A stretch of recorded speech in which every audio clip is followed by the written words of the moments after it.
गुरुर्ब्रह्मा गुरुर्विष्णुः गुरुर्देवो महेश्वरः गुरुः साक्षात् परं ब्रह्म तस्मै श्री गुरवे नमः तस्मै श्री गुरवे नमः तस्मै श्री गुरवे नमः.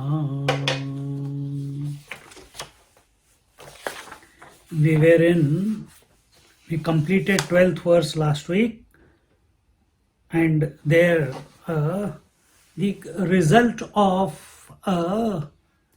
fulfillment, the result of knowing the self, that was enumerated. Tam durdarsham gudham anupravishtam guhahitam gauvareshtam puranam adhyatma yogadhigamena devam matvadhiro harshashokau jahati. So in the 12th verse it was told that this Atma, that first it was told that contemplating with a concentrated mind, tam कहाँ पे गया, tam durdarsham gudham anupravishtam. Gudham is the secret cave. Pravishtam gudham anuvishtam. Okay, यहाँ पे क्या लिखा है? What did I read just now? Pravishtam नहीं, pravishtam इधर गलत लिखा है. Pravishtam. So go deep into enter deep into where? Guhahitam, into the cave of the intellect, and there with a concentrated mind. And how will the concentration of the mind come about? It will come about when we have weaned ourselves away from all the external object stimuli and become focused and are focused or available to the conscious principle, that is the Atman. And who is this Atman? It was told Puranam, Gauvaresham Puranam. It is the most ancient one. It is, and ancient means it has got no beginning, and therefore Durdarsham, it is hard to see, it is hard to speak about, is hard to comprehend, is hard to conceptualize. We have to come to this abstract principle,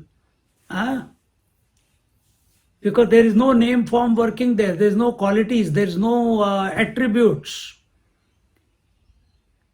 And when nothing can stick to the Atman, it is abstract. It seems.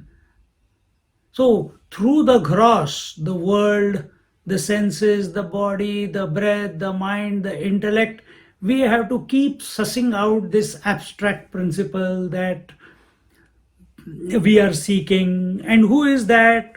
Oh, he is the one because of whom the body functions. He is the one behind the speech. He is the one who sees behind the eye. He is the one who hears behind the ear, and so on. He is the one who makes the mind think, the intellect contemplate. Why stop there?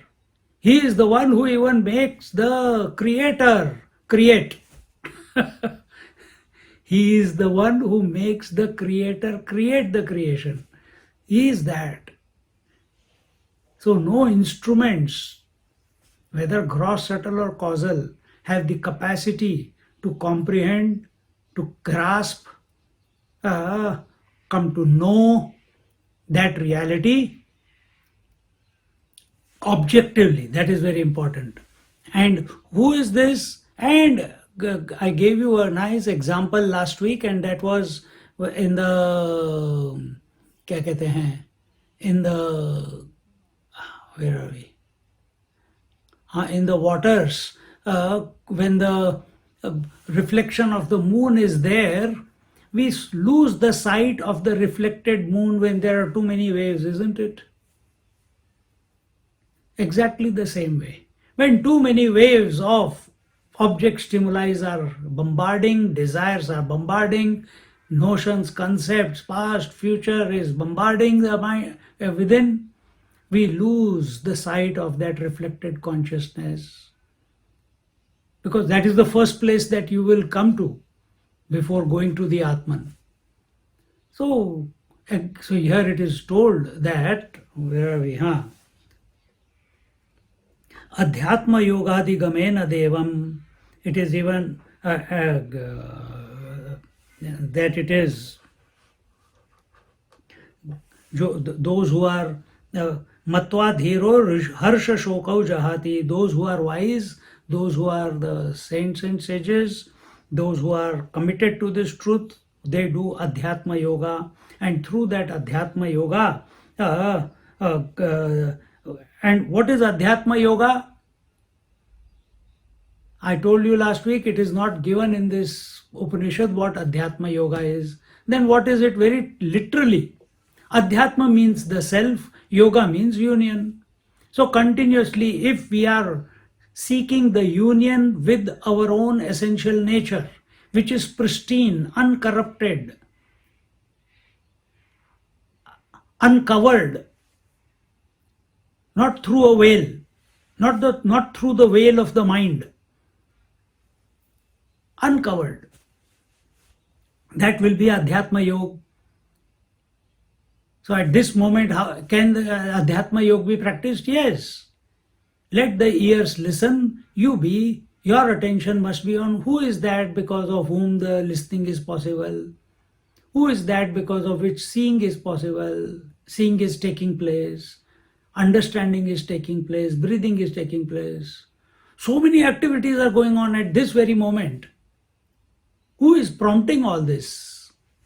Who is the inspirer of all this? Who is the one who knows at this very moment? Who is the one who knows that all these activities, thinking, understanding, seeing, hearing, breathing, sitting, who knows that? Is it someone outside you? Is it someone other than you? So here it is told that the wise people keep contemplating upon him through Adhyatma Yoga, meaning wanting to unite with the essential self, the abstract self. And how do they do it? By renouncing harsha shokau jahati, harsha and shoka, dukkha nivritti sukha prapti. So shoka is miseries and harsha is excitement. So giving up miseries and excitement, our continuous engagement with the world only produces excitement and sorrow, likes and dislikes. In technical terms, likes and dislikes. So don't move through the world creating likes and dislikes. Don't move through the world. You will be misunderstood. Be ready to be misunderstood. Because what is your goal? Is your goal to be understood by other people, or do you want to understand who you really are? You want to be practicing Adhyatma Yoga, or are you more interested in getting recognition from the people? Be socially responsible. Worry about what people are talking about you or not talking about you. Enough of it. 20, 30, 40 years have gone by. Enough. Put it in the dustbin. Now, Adhyatma Yoga. In every activity, Wherever our attention goes. Sometimes our attention goes to the breath, sometimes it goes to the words that are coming out of our mouth, sometimes it goes on to how the hand is moving when we are, for example, making a toast or picking up a cup, or be extremely aware. That is what we call it. Perform every action with alertness. And when you are alert of every action, of every activity, there is, and in that activity, who is the prompter of this activity? Bang, there you are.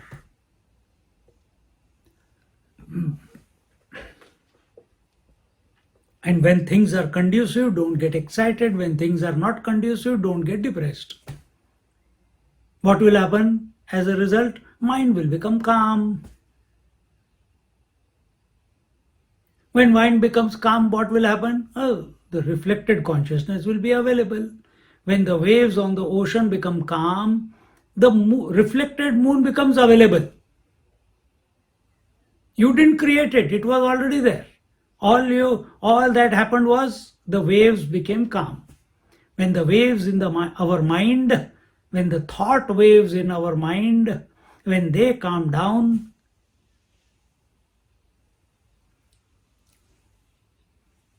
we get the glimpse. Until now, nobody has been able to tell. Now, don't take that example. Oh, I'm going to see the moon, so I'm going to see the self like the reflected moon in the in the ocean. Nothing like that. That's just an example. Till today, nobody has come back and told how the glimpse was. Nobody has been able to tell because it's inexplicable. It's uncommunicable. Ha hu. Taitra Upanishad. The student, when he gets that glimpse, ha hu. That's all he can say. Nothing else comes out of his mouth.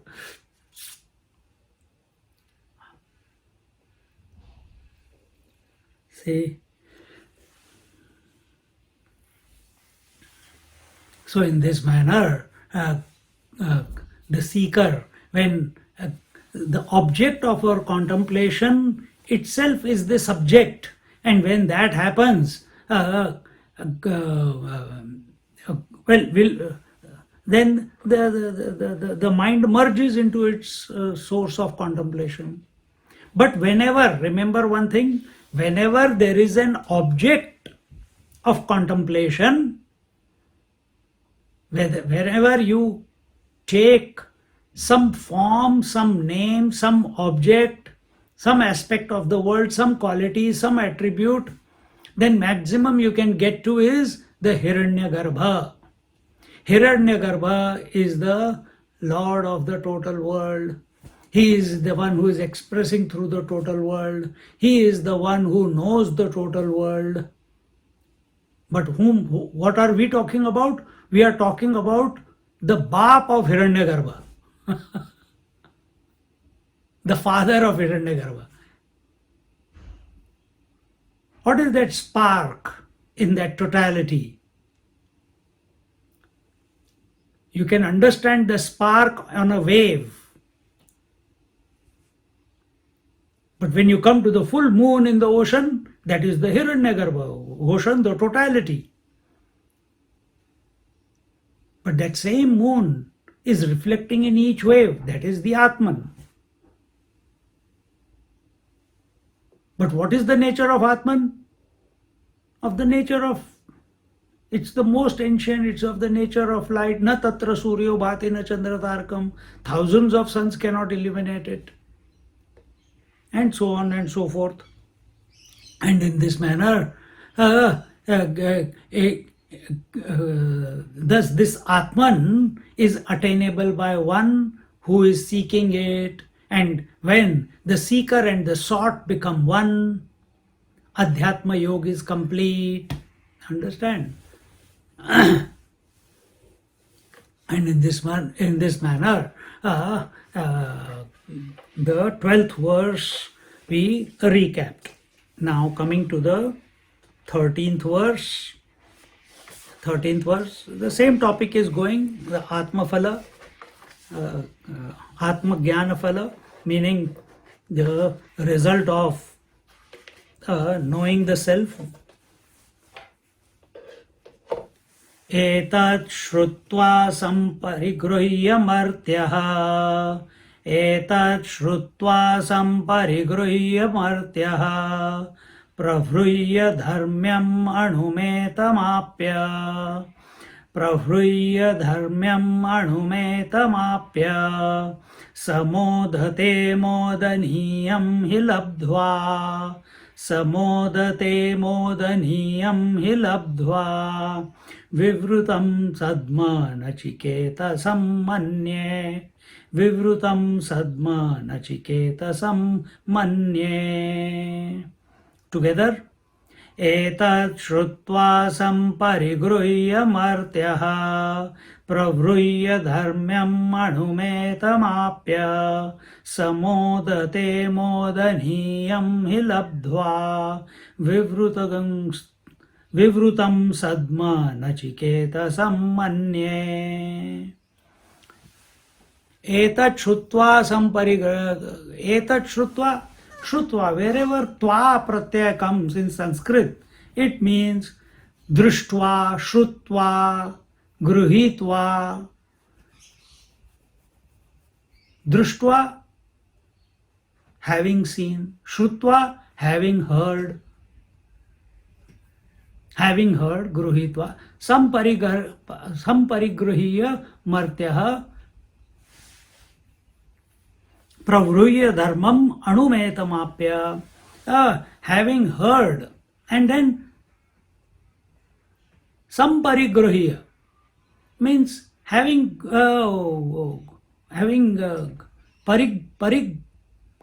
परिग्रह वो होता है, ये परिग्रही है. So having well ascertained, well grasped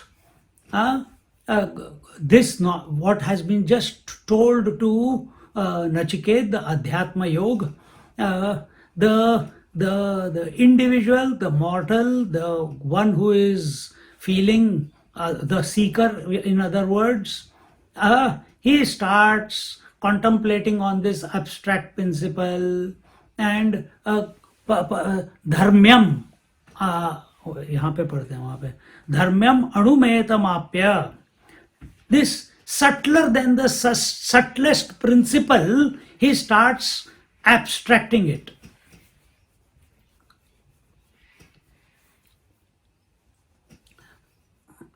Tries to know it, tries to be one with it, tries to seek it, and attaining. And what is this abstract principle which is supporting the whole? It is Atman, and once he has attained it, here it says samodate modaniyam hi labdhva. Having attained it, he gains joy, he gains bliss. यहाँ पे आनंद नहीं लिखा, they have not written ananda, they have written mod. The word mod is used. So, and that is joy. See, our joy is also three types. One is when I am thinking about an object, for example, I want what do I want? I don't want anything. So what do I give? Tell. Okay. How do I? Okay, let's a different example. We have given food example many times, that you become one with the food. So I am teaching. I am teaching to whom? You, right? And you are learning from me. So if you are enjoying the satsang and I am enjoying the satsang, you are enjoying it by listening, I am enjoying by speaking. This is the first, and we are enjoying. This is the first joy. Subtler joy than this is when you start hearing the scriptures in your own mind. Like someone was listening, someone came to Bhagavad the other day, last week, and they said, Swamiji, yesterday night I was sleeping, and in my dream you came, and you, I don't know, did I kick him or hit him with a danda? And I said, wake up, go to the class. And he came to the Thursday class. He is seeing the teacher in his mind. That is very gross, but many times you must be seeing that I am speaking and you are completing the sentences in your mind. The thoughts, sometimes you must have heard me, I am telling you something and I tend to keep going without reading the next verse or read the next part of the commentary, and it's a natural progression. And I don't show it, but inside bubbles are going on. I preempted what the Upanishad was going to say, because I have not come here after reading the Upanishad. I'm just, as I studied back in ashram, but now, so it gives me a great joy. So for you also, as the words are happening, and when other times when I am not around, or Jnaneshwar Maharaj is not around, or Adi Shankaracharya is not around, or any other Mahatma is not around, but their words are resonating in your mind.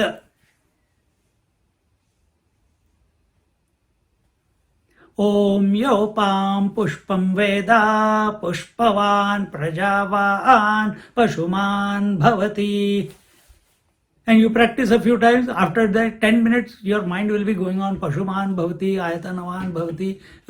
You will be good for nothing after some time, for some time. See, even after 1.5 hours of satsang, these thoughts keep resonating in our mind after that, after the class. So what is happening now? First, the desire was for an object of experience. The object was separate to you. The scripture is separate to you. The words of the scripture are separate to you. Second, the knower and the known, the hearer and the heard, are both in the mind only. Greater joy. Greater joy. And the third level of joy is when the desire to experience the joy also goes to experience the object of joy, where the seeker and the sought, the knower and the known, the desirer and the object of desire become one. That is the highest joy.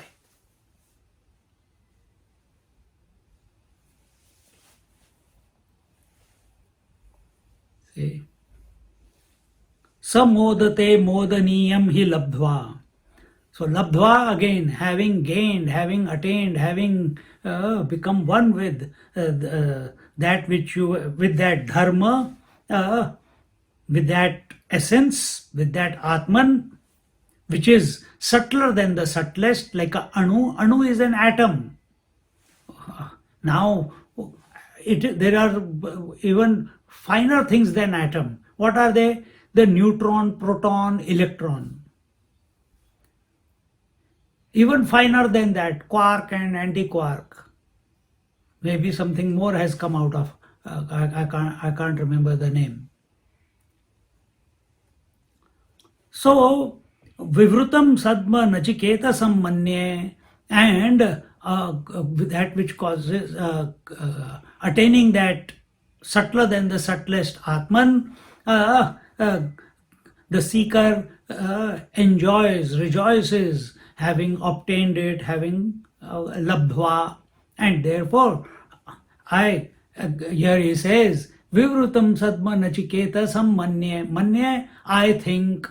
Who is saying? Lord of Death is saying, I think. What do I think? Oh, Nachiket, I think the door to this abode is wide open for you.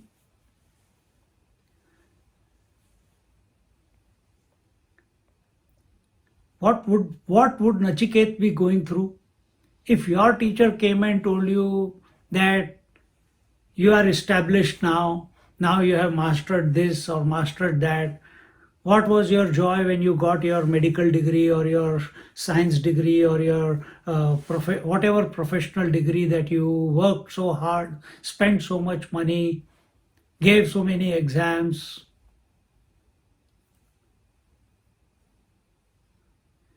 Now, one person who was here just now before the class, his call came. Swamiji, are you free on Friday or Saturday? I said, why? No. He stayed with us for quite some time, 3, 5, 6 months, I think. Six, maybe his wife stayed longer. He came with his son. They were there for 3 months. 2, 3 times he gave the exam for dentistry and eventually passed. Now, on Friday, he's getting the keys to his surgery. So I had to go and inaugurate. See, what a joy. All the struggle, all the hard work, all the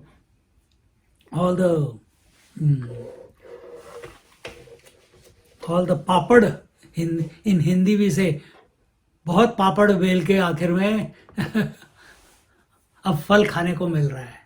So after belofying all the papads, now the surgery is coming in his hand and he's going to start. See?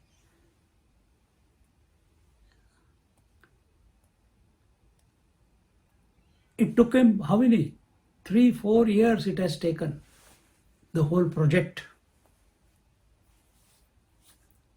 If such things, after marriage people are happy, after child people are happy, after gaining objects of the world people are happy, imagine the joy of gaining, attaining, being one with that which is the substratum of the entire creation, which is transcendental to the creation. What joy it will be. And in this manner,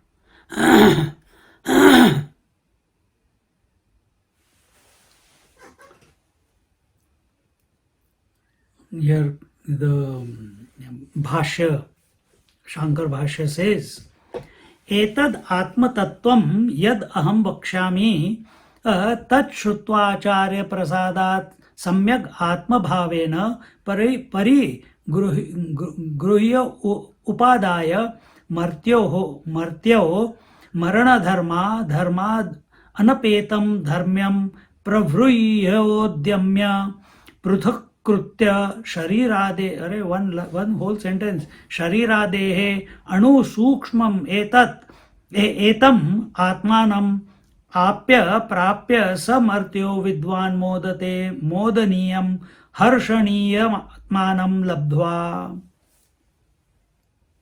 He says, this Atma Tattva, this essence about which I am going to explain to you, O Nachiket, now, after hearing it, Tat Shrutva Acharya Prasadat Samyak Atma Bhavena. See, whom should we listen to?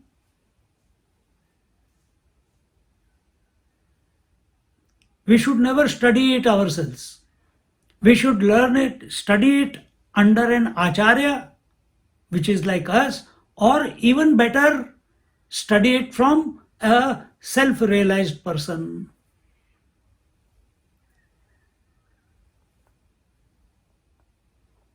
See? So who knows the self is the best person.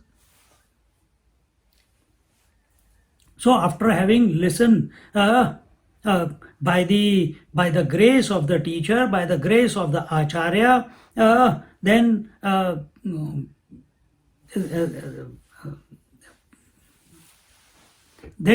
Atma Bhavena, here he says, Atma Bhavena Parigrahya Upadaya Martyoho Marana Dharma.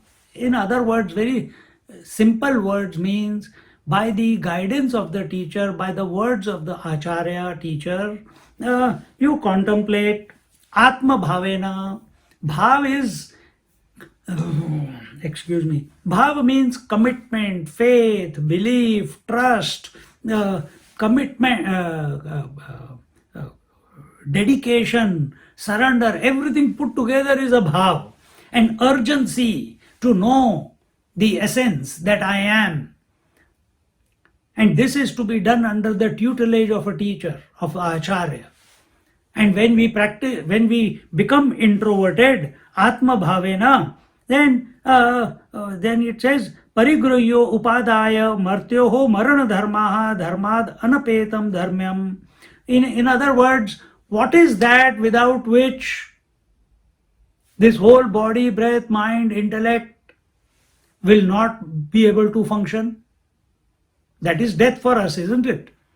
If what is that which if taken out, this body will not be able to function.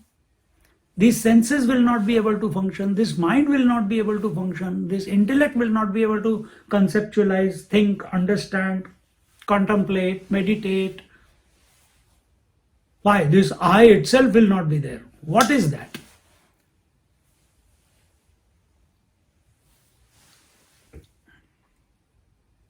So,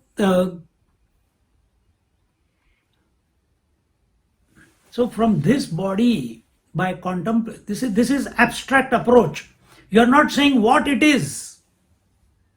What you are doing is, what is that when taken out? That is the dharma.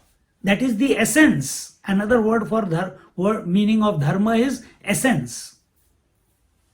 That without which a thing is no longer remains that thing. If you take out light, what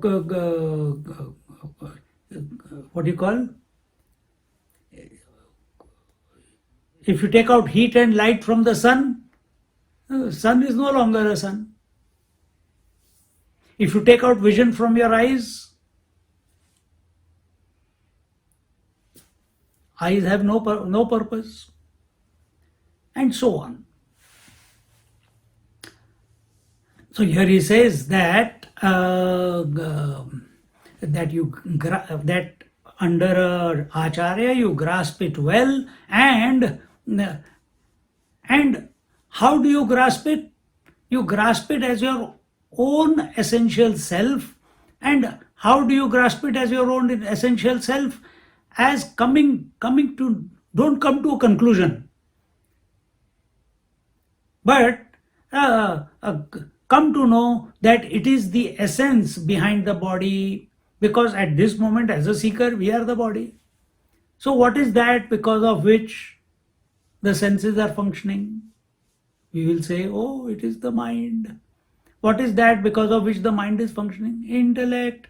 What is that because of which the intellect is working? Reflected consciousness. Whose reflection it is? That is Atman. We have not said what it is. You are that. Or as Kenopanishad said, when the student asked, what is that which inspires everything in us? He says, oh, it is the eye of the eye, it is the ear of the ear, it is the prana of the pranas, it is the mind of the mind. And when in response the student said, why don't you tell me straight away? He says, I cannot tell you, it is your responsibility. This is how my teacher taught me, I am teaching you the same way. Now you find out. By telling, nobody can come to know. Remember, by telling, nobody can come to know. Through thoughts, nobody can come to know. Through emotions, nobody can come to know the self. Then how can you come to know the self? Self is self-knowing.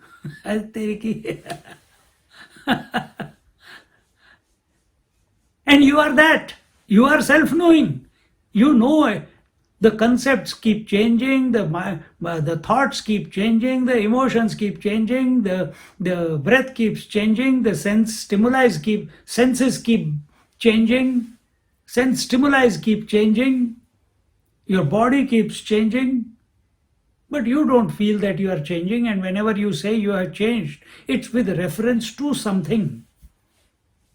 But you don't feel, nobody feels that they have changed. You are the constant one. That's the abstract principle, which doesn't have a quality, which doesn't have an attribute, which doesn't have a beginning, which doesn't have an end, which is unborn, which is undying, which is self-knowing, which is self-existing, self-luminous, self-effulgent. Be that. Stop doubting. Stop doubting who you essentially are. What is the difference between a realized master and us? We doubt. We teach, but we doubt. We listen, but we doubt. Our conviction is not 100%. Our acceptance is not 100%. Whereas a master, a wise man, a dhira purusha, he is completely steeped, abiding. There is not one iota of doubt in his mind as regards his own nature. Why? Mind has dissolved into the self, as the self, because essentially mind is nothing but the self. Then why mind has a doubt? Because it thinks about other things other than the self. Then the doubts come. Yeah, wonderful. When you start connecting the dots.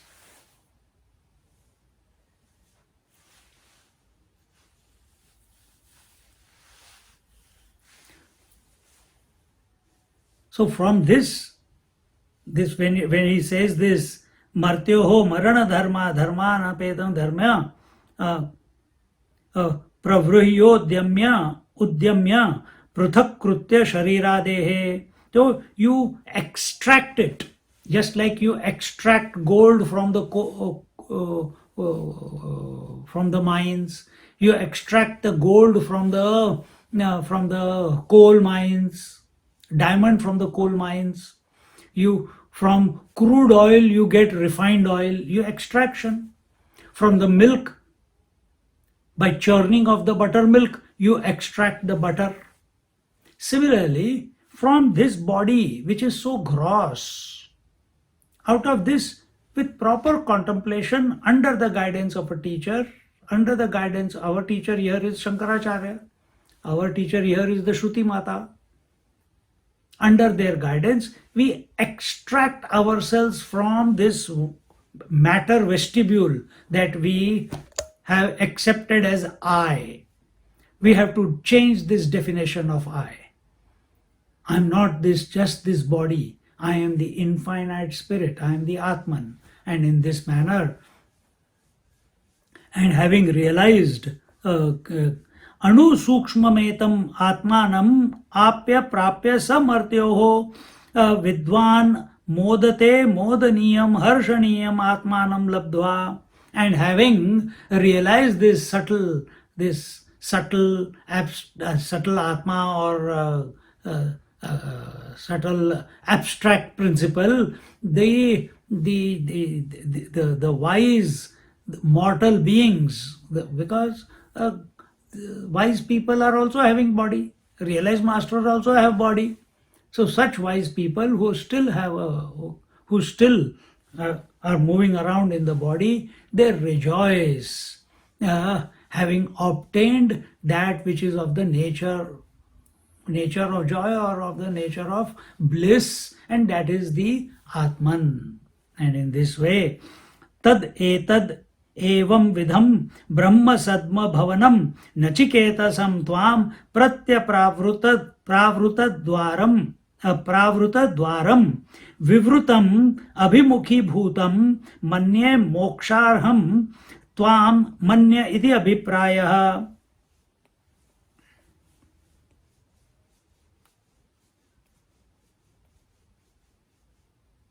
So he says in this manner, tad etad evam vidham brahma sadma bhavanam. In this manner, O Nachiket, what I am observing is that the door to the abode of Brahman, door to the abode of that reality is wide open, meaning it is open for you to enter. It is facing you and it is open.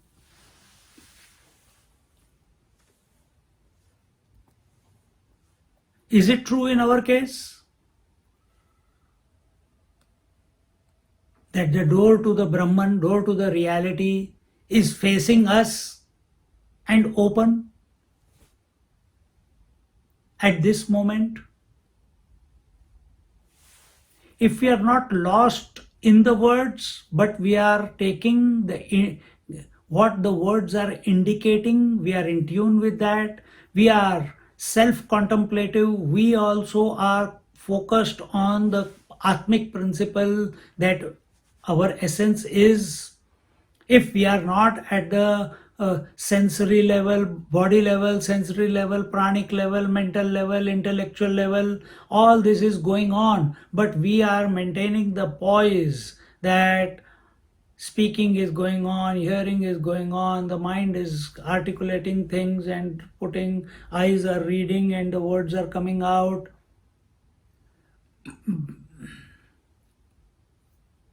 But as this description, as this Upanishad is unfolding, as this Lord of Death is speaking to Nachiket, are we feeling that we are one with Nachiket?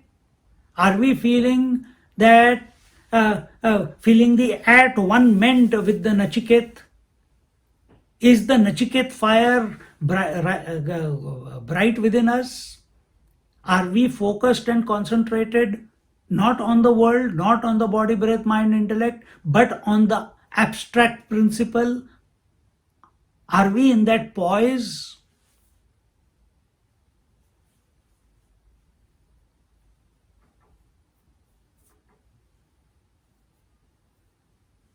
We're not talking about you have attained it. It is an attainment. But here, as long as we are a seeker, is our attention, are we alert and vigilant towards that Atmic principle, which is an knowable, unknowable?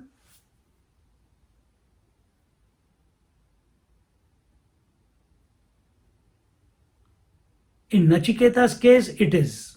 Because he doesn't want anything in this world. He is not tempted by anything in this world. And therefore, even after the Lord told him that, man, you asked something else, why you are giving me this? He said, no, I want to know that only. He rejected every offering that the teacher gave him. In other words, he was steadfast in wanting to know the conscious principle. Are we steadfast? Are we committed? Or is it Wednesday to Wednesday? Or is it only at 7:30 to 9?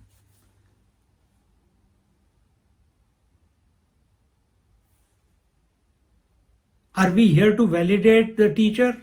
Are we here to validate the Upanishad? Are we here to validate that I am the body, breath, mind, intellect? Or are we here to realize the self?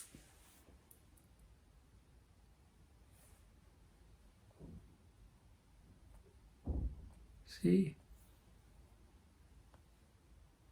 if our focus is on that abstract principle, that essence, that dharma, and we are not distracted by anything, then the teacher will tell what here. Then we have reached the stage of Nachiketa as he is at this moment. That the teacher is saying, Nachiketa is not saying. Nachiketa is just having an keen desire to know that which is the essence. But his approach is still objective. Understand this. Nachiket's approach is still objective.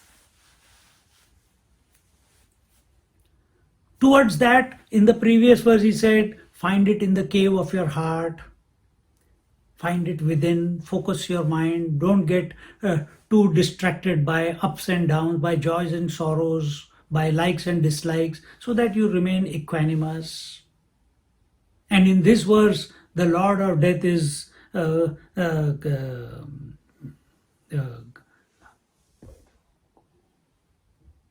is sharing his observation to Nachiket, wherein he says that I believe, O Nachiket, that the doorway to the absolute reality, the absolute heaven, if I may use that word, it is facing you and it is open and welcoming. You are ready for it.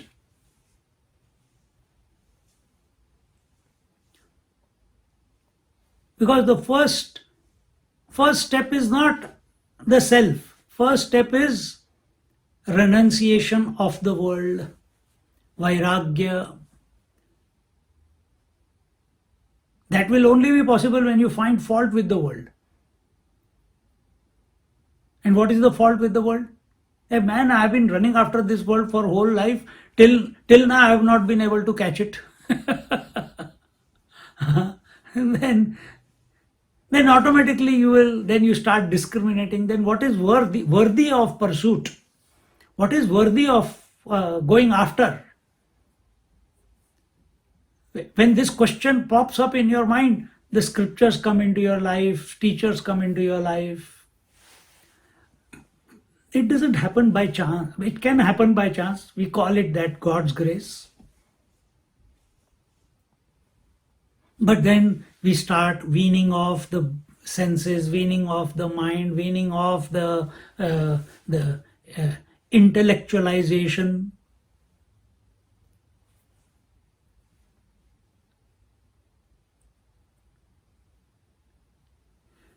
And weaning off the intellectualization is only possible when you are listening to a teacher.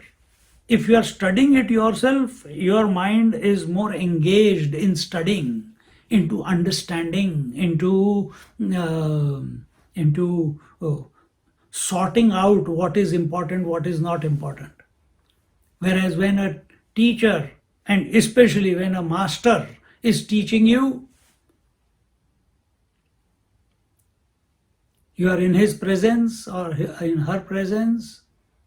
Well, there is from the master's point of view, neither he is a male or a female. He is all that there is. You are seeing him as a male or female. But in their presence, their one word, here we are using so many words to explain. Yes, from the Shruti, no doubt. But when a realized master says, like this, it clicks if we are available, if we are clean in our mind, if no agitations are there, if we have gone beyond all temptations and desires like Nachiket, then when a realized master speaks, Satori.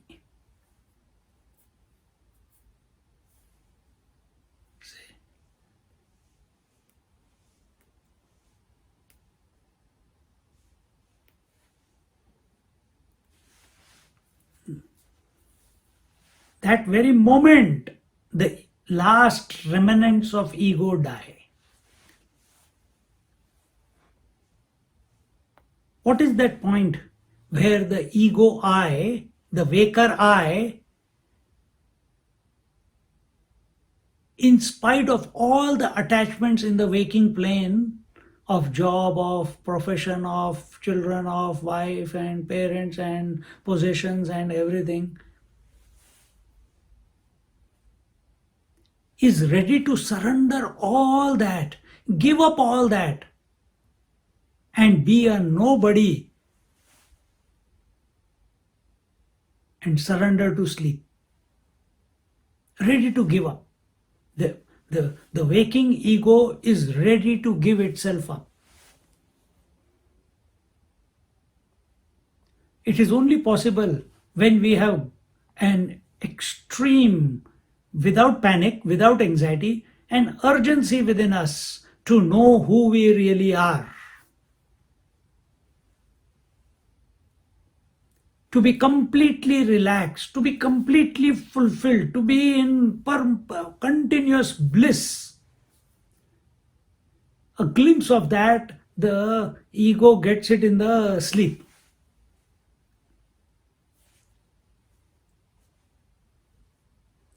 But as who is a seeker? Who has understood this sleep bliss also is temporary. It comes for 5-7 hours and then goes away. He wants permanent one. And it is then that in Kataksha Netra, by master looking from the corner of the eye, by master touching, by master saying one word, because you are so hot in pursuit of the self, but objectively. And the teacher comes to know that, and as he is teaching, he is addressing, bang, that student who was available, it clicks to him. And in this manner, in other words, the Lord of Death is saying, "O Nachiket, by my understanding, this doorway to liberation is wide open for you."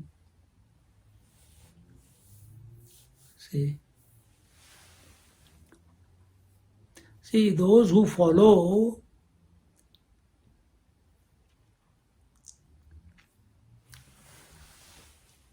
what is the dharma, what is the duty of the eye? To see. What is the duty of the ear? To hear. What is the duty of the nose? To smell and to breathe. What is the duty of the tongue? To taste, and mouth is to speak. What is the duty of the mind? To feel emotions and thoughts. What is the duty of the intellect? To conceptualize ideas, have faith, etc., etc.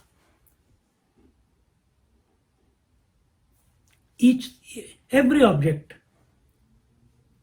This computer has its own duty, this phone has its own duty, this light has its own duty. So everyone is doing their duty. Are you doing your own duty?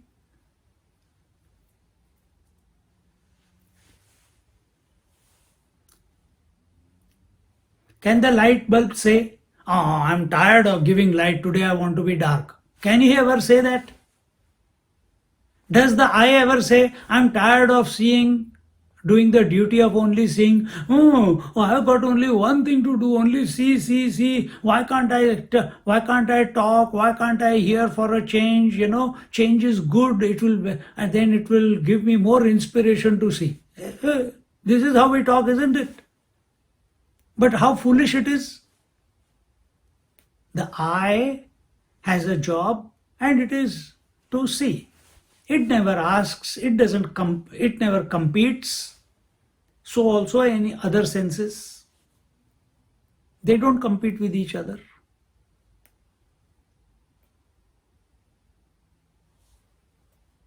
The breath doesn't compete. Oh, the in-breath says, "Hey, every time only I am going in-breath, in-breath, in-breath, and out-breath, out-breath, out-breath. No, I want to change." It cannot also. In-breath is in-breath, out-breath is out-breath. The mind also doesn't. It doesn't say, "I don't want to, I'm tired of thinking thoughts,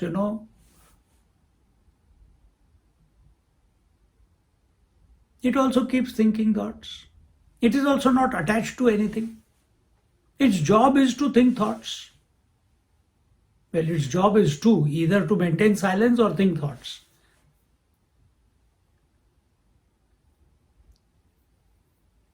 Each one, the right hand never says, "I want to be the left hand." Left hand never says, "I want to be the right hand." Head never says, "I want to be the feet." The feet never say, "I want to be the head." When every limb of your body, every part of your body is doing its job. If after listening to this satsang, the last few, listening to the Upanishad, if you have come to ascertain you are the Atman, you are the infinite self, then don't you feel that you should know that the infinite self as it is, not with reference to anything? Then why am I being the body? If I am the essential self, I am the infinite one. I am the all knowing one. I am the ever blissful one. Then why am I living contrary to that?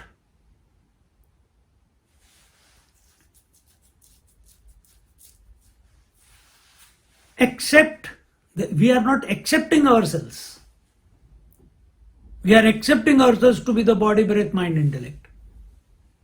We are not accepting ourselves to be the infinite consciousness, the all knowing, existing, blissful consciousness.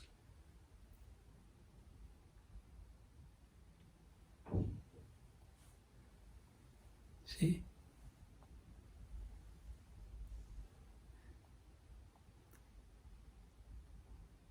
Nachiketa knows what he wants. Nachiketa knows what he wants. Extreme discrimination. Whatever is unreal, he is discarding. He has discarded already. But what he wants to know, it is still an object of contemplation. He knows, meaning he is intellectually, he is very clear what he wants.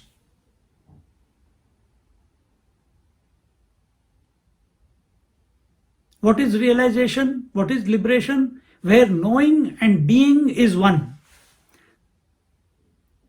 I, the subject, is seeking the object called I. And as long as I remain an object of thought, till then liberation will not happen. And this is the stage where Nachiket is, and the Lord of Death is saying, Nachiket, what I am observing is, for you the doors of liberation are wide open facing you.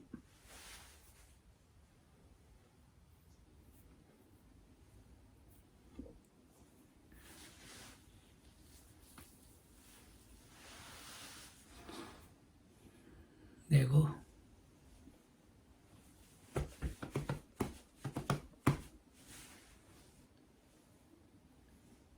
है ना मजेदार?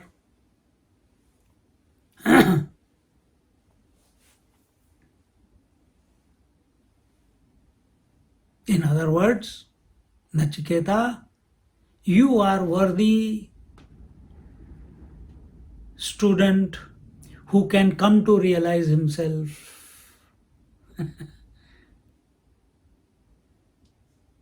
Liberation is possible for you. What more can the teacher say? That the doorway to liberation is open and facing, and you can enter.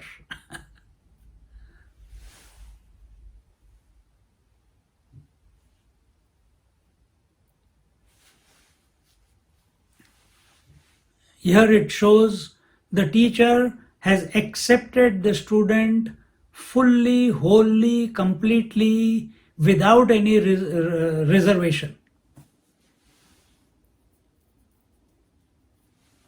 Otherwise, he would have kept back something like in the previous verses. You remember? He gave him the beautiful angels, he gave him gold, he gave him the lordship of the universe. He said, you can die when you want. He said, no, no, no, no, no, no, to everything. Now, first time, yes, a teacher can, we saw the Lord Death said, oh, you are such a great student, you are such a focused student, you are, I wish I was like you. But nowhere he said. He was still trying to, he was only bringing out the qualities of the Nachiketa. But he was never accepting him that he is qualified to know the truth. Here he says, you are qualified to know the truth.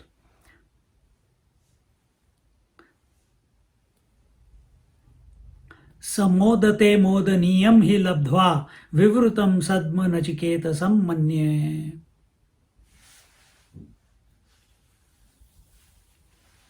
And I feel that you are worthy of realization. He has not, message has been given that you have to contemplate on the self and you are available. But now he is thinking, where's the doorway? We must be thinking, acha, doorway is open for me. Yes, as much as that doorway is open to Nachiket, that doorway is open to you and me and every human being. Every seeker, it is available. When? Every moment. Between two breaths, between two thoughts, in the silence. You are of that nature. But as long as you think yourself a seeker, yes, the doorway is at that sandhi, at the joining moment. You have to turn inwards. You have to be available to yourself. You have to accept yourself to the exclusion of everything else. No thought of everything else must come through your mind. Even no thought of the self must come in the mind.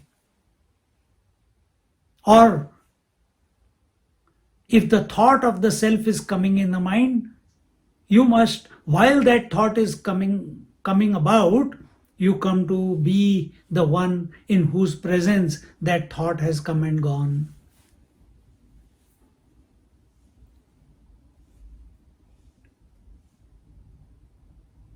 We'll see this particular point as we go ahead.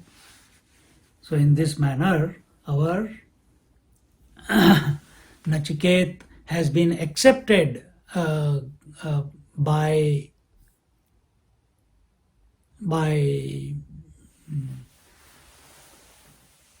the Lord of Death.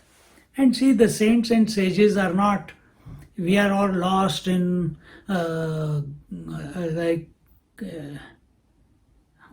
keep coming across people. As I told you, I have to go day after tomorrow to go and inaugurate that surgery. He says, what is the auspicious day, Friday or Saturday?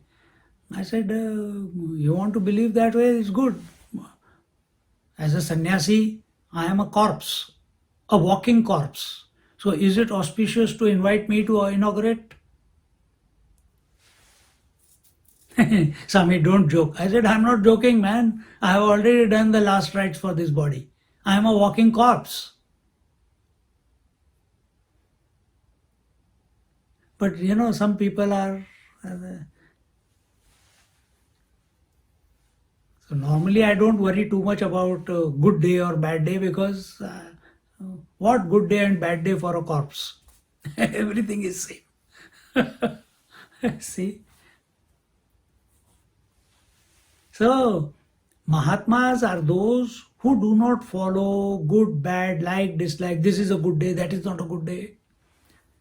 All those things are the do's and don'ts of our that the individual must follow, are given in the Manusmritis. And saints and sages, the realized master, the wise people, are those who have, after realization, they may or they may not follow. Who are we to say? We see Shankaracharya, some of the Shankaracharyas, they follow everything to the T as given in the scriptures. Others, masters, they don't care a hoot about it. What Manusmriti says, these are all lower scriptures. They are not Upanishads.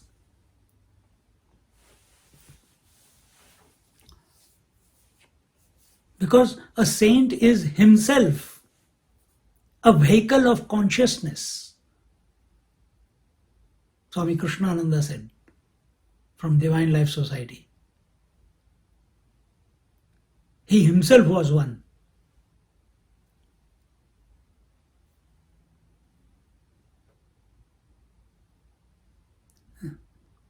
living Brahman. Krishna was living reality.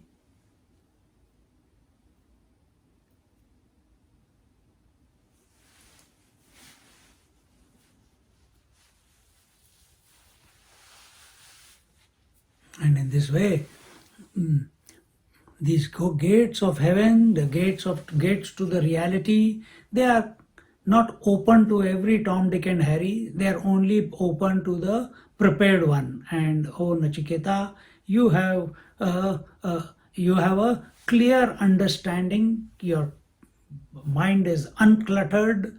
There is clarity, and therefore the gates are always open. They are open to you, just as I said to you. Because he said the gates of liberation are open to you does not mean that they are only open at a special moment. They are always open to you and me also. There is never a moment that that possibility is not. It is always. They are always open.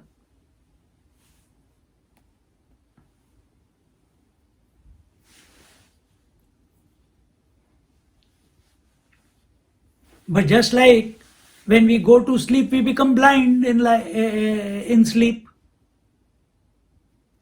When we go to sleep, our faculty of seeing, vision is gone, hearing is gone. I'm not talking about dream, I'm talking about deep sleep. None of the faculties are functioning. You are not able to see anything. Same thing, same way, in the waking also, we are seeing the mind, we are seeing the objects, we are seeing the space-time objectivity. But we haven't developed the faculty to see the self as it is. That requires discrimination, viveka.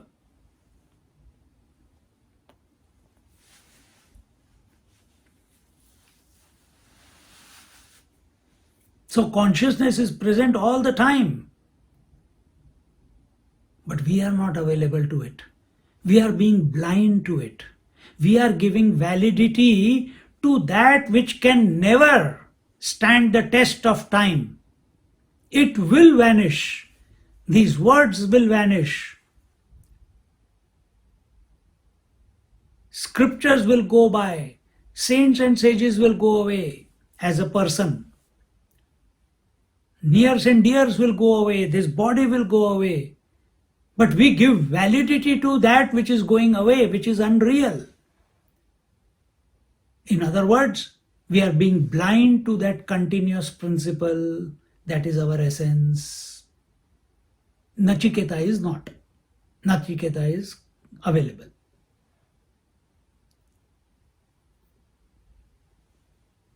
See?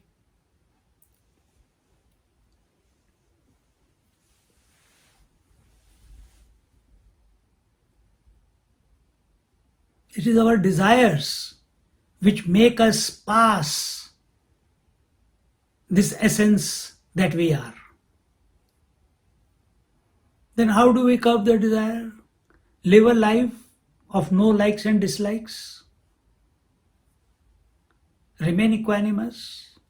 Over a period of time, the desires will dissolve. See?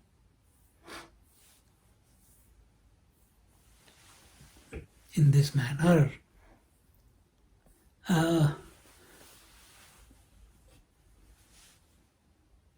is one example when Krishna went on behalf of the Pandavas to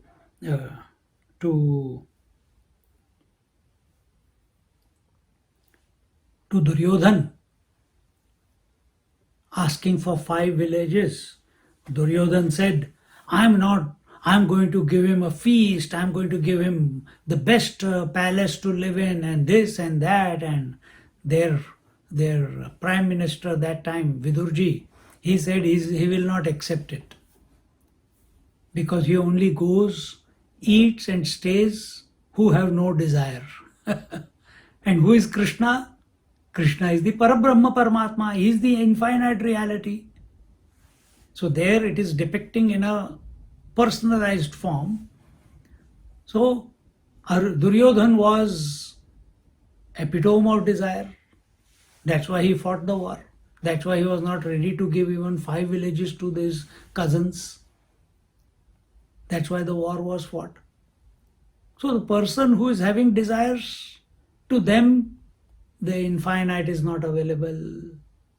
So work towards reducing the desires, curbing the desires.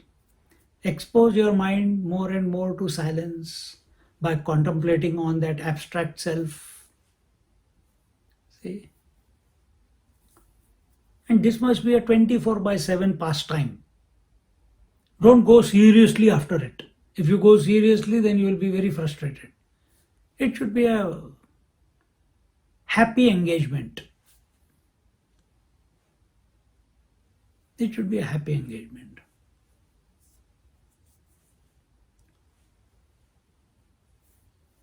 It should be a pastime.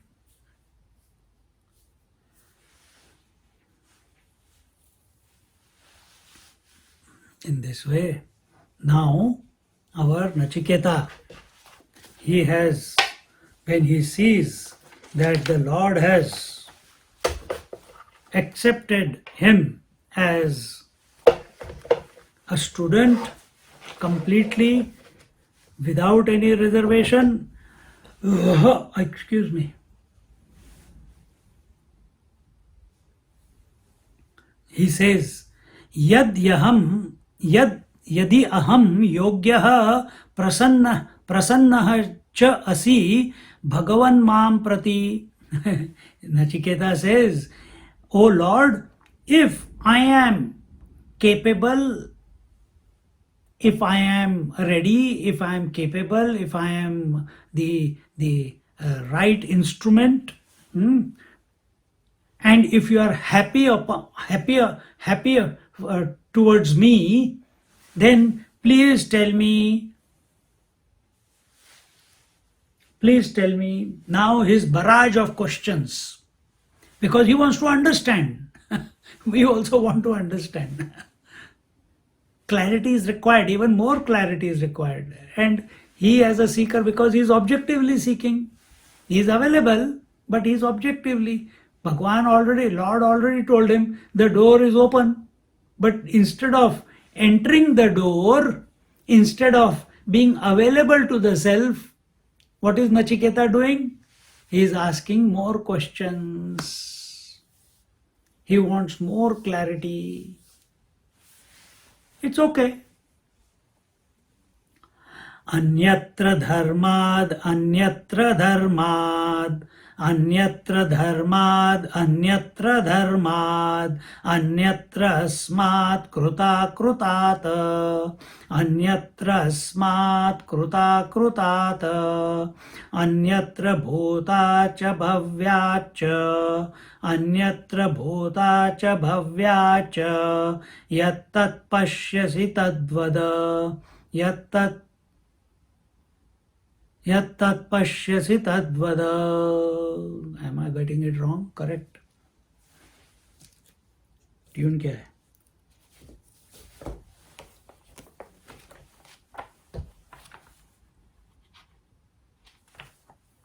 हाँ. अन्यत्र धर्माद, अन्यत्र धर्माद, अन्यत्र अस्मात् कृता कृतात, अन्यत्र भूता च भव्या च, यत् पश्यसि तद्वद. यत् पश्यसि तद्वद. So what does he say here? He says, tell me that, because he says, if you are happy with me, then please tell me that which is other than dharma, which is other than dharma.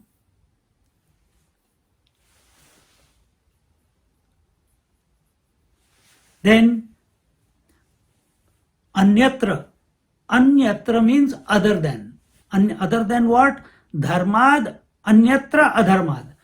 What is that which is other than duty and no duty? What is that which is other than righteousness and unrighteousness? Dharma can be taken as duty, dharma can be taken as righteousness. So what is that which is other than righteousness and unrighteousness? What is that which is other than the right duty or the wrong duty? Anyatra dharmad, anyatra asmat kruta krutata. That it is other than doing and non-doing. What is that which is other than doing and non-doing? And where is this duty and righteousness, unrighteousness, duty, no duty, wrong duty, doing and not doing? Where is this? This is in this sansar only. This is in this world. Oh, what is that which is other than this world? First, what was his question? Don't forget this sequence. His third question, the boon was, what is that? Some people say that consciousness is or consciousness is not after death. That was his first question, right? Third question. Now his question is, his attention is still on that principle. But he's saying, but now he's not looking at only the death of the body. He's looking at the whole world now. He's come from individuality to totality. And he doesn't want to get stuck in the totality because the Lord gave him the totality as a present and he rejected it. So he's asking, what is that which is other than righteousness and unrighteousness? What is that which is other than doing and non-doing? Because gods are also doing and not doing. All of them. From Brahma, Vishnu, Mahesh onwards, everyone is stuck in their job. Anyatra bhutacha bhavyacha. What is that which is other than past and future? Past, present, because there is past and future, there is present. But when there is no past and future, will there be present?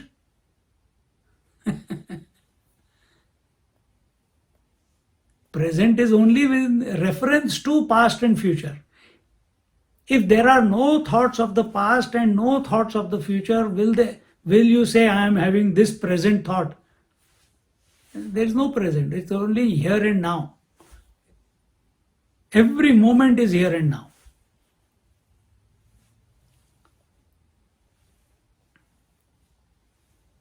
So, that which you see as such, which is other than dharma, adharma, that which is other than doing and non-doing, that which is other than past and future, if you see something like that, please communicate it to me, please tell me.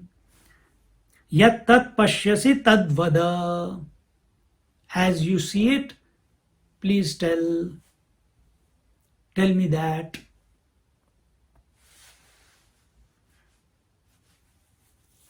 See, have these questions come in our mind before? What is that which is other than dharma, dharma? Or we are lost in dharma only? I am a righteous. I never tell lies. I only tell the truth.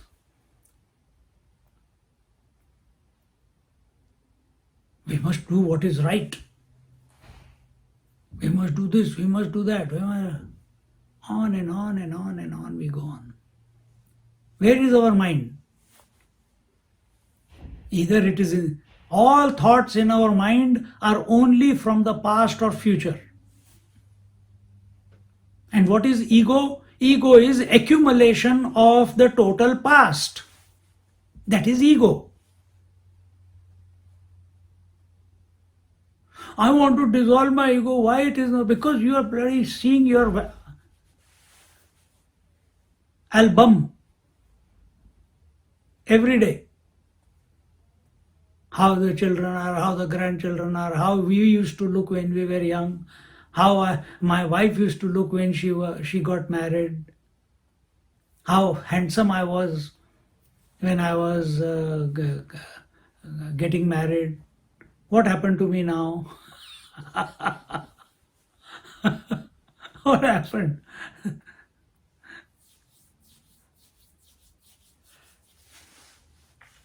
We keep reminiscing, we keep wishing, we keep regretting. We visit the past, either we have regrets of the past, so we visit it, or some past events give us joy in this moment by thinking about it again and again. So we keep visiting the past. And as we said again, accumulation of total past is equal to ego. A child has got no past, so no ego. Very clean, clear, very clear. No agenda, no manipulation, no doubts.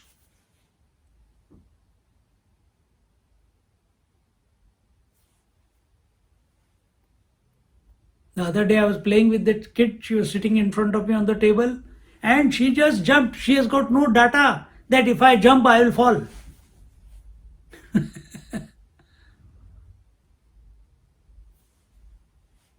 We have.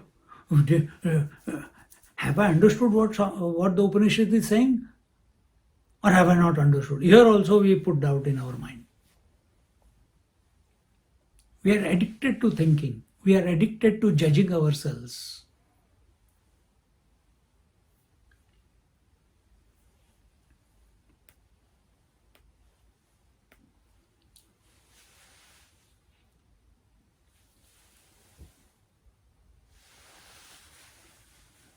I think we'll stop here. We'll do the Shankar Bhashya in our next class. Otherwise, I won't be able to complete it.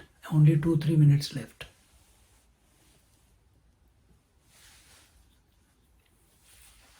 So contemplate on this.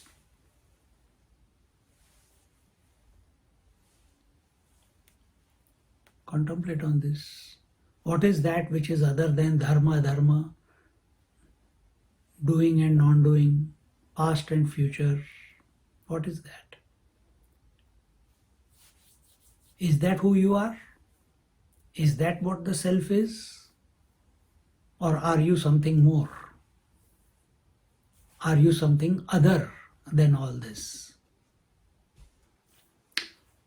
Om Purnamada Purnamidam Purnat Purnamudachyate Purnasya Purnamadaya Purnamevavashishyate.